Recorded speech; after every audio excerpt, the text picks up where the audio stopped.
آس مسلم teacher کے پیارے ناظرین، ہم امید کرتے ہیں کہ آپ سب خیریت سے ہوں گے، اور ہماری دعا ہے کہ اللہ پاک آپ سب کو خیر و عافیت سے رکھے۔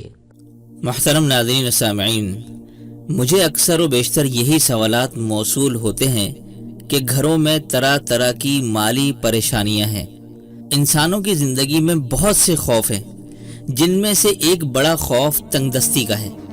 اس خوف کی وجہ سے آپ سوچتے ہیں کہ آپ کی ضرورتیں پوری نہیں ہوں گی، آپ کے وسائل ختم ہو جائیں گے، اور اللہ تعالی وقت پر آپ کی ضرورت پوری کرنے نہیں آئے گا۔ ہو سکتا ہے کہ آپ بدترین تنگ دستی کا شکار ہوں، جہاں زندگی کی بنیادی ضروریات کو پورا کرنے کے لیے بھی آپ کے پاس روپیے، پیسے اور دوسرے وسائل کی شدید کمی ہو سکتا ہے کہ آپ روحانی یا جذباتی کمی کا شکار ہوں۔ ہو سکتا ہے کہ خوف کی روح آپ پر حملہ کر رہی ہو اور آپ سے کہہ رہی ہو کہ خدا آپ کی ضرورتوں کو پورا نہیں کرے گا اور آپ ان حالات سے نہیں نکل پائیں گے۔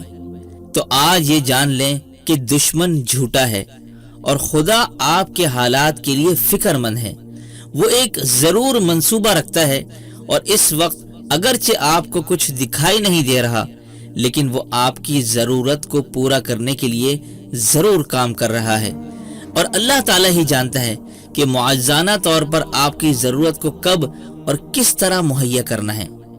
آپ کی ضرورتوں کی نوعیت کیسی ہی کیوں نہ ہو، روپیے، پیسے، جسمانی، جذباتی، روحانی، آپ کو کسی بھی کمی سے ڈرنا نہیں چاہیے۔ اللہ تعالیٰ آپ کو مہیا بھی کرے گا، تسلی دے گا، توانائی دے گا اور صحیح مقام پر لے جائے گا۔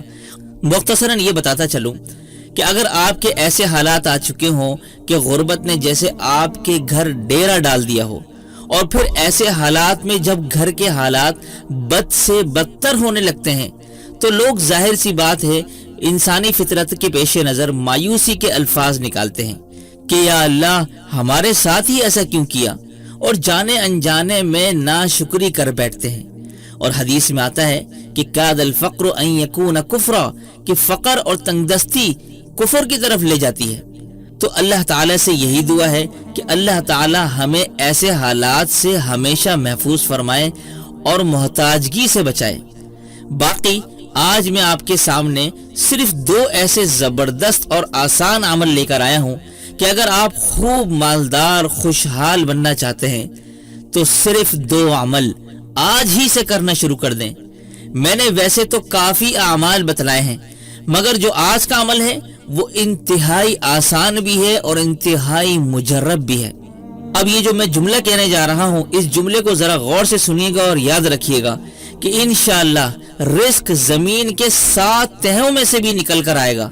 یہ ایسا لاجواب اور حیران کر دینے والا عمل ہے، اور انشاءاللہ آپ سب کی زندگیاں بدل جائیں گی۔ تو آج کے عمل کی جانب بڑھنے سے پہلے آپ تمام نئے آنے والے حضرات سے گزارش کروں گا کہ اگر آپ اسلامی معلومات اور روحانی و جسمانی علاج میں دلچسپی رکھتے ہیں تو آپ ہمارے چینل کو یوں سبسکرائب کیجئے، برابر میں لگے بیل آئیکن کو کلک کر کے آل نوٹیفیکیشن کو لازمی آن کر لیجئے تاکہ آپ کے پاس بر وقت نوٹیفیکیشن مل سکے۔ جزاکم اللہ خیر۔ تو محترم ناظرین و سامعین، آج کا عمل انتہائی توجہ چاہتا ہے۔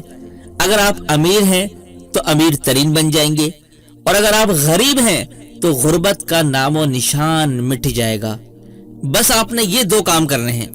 رسول اللہ صلی اللہ علیہ وآلہ وسلم نے حضرت نوح علیہ السلام کا قصہ سنایا کہ جب نوح علیہ السلام جب دنیا سے جانے لگے تو انہوں نے اپنے 2 بیٹوں کو بلایا اور فرمایا آمرکما بسبحان اللہ وبحمدہ، کہ بیٹو میں جاتے جاتے تمہیں ایک تحفہ دیتے جا رہا ہوں، زندگی میں یہ لفظ پلے سے باندھ لیں، اس کو کبھی مت چھوڑنا۔ کتنا سا لفظ؟ سبحان اللہ وبحمدہ۔ پھر فرمایا فإنہا صلاة کل شیء، کہ کائنات کی ہر چیز کی نماز اللہ نے اس کلمے کو بنا دیا ہے۔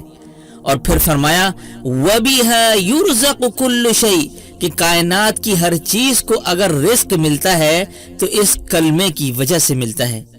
تو آئیے رزق کی فراوانی کے لیے اس کلمے کو میرے ساتھ دہرائیں، سبحان اللہ وبحمدہ، سبحان اللہ وبحمدہ۔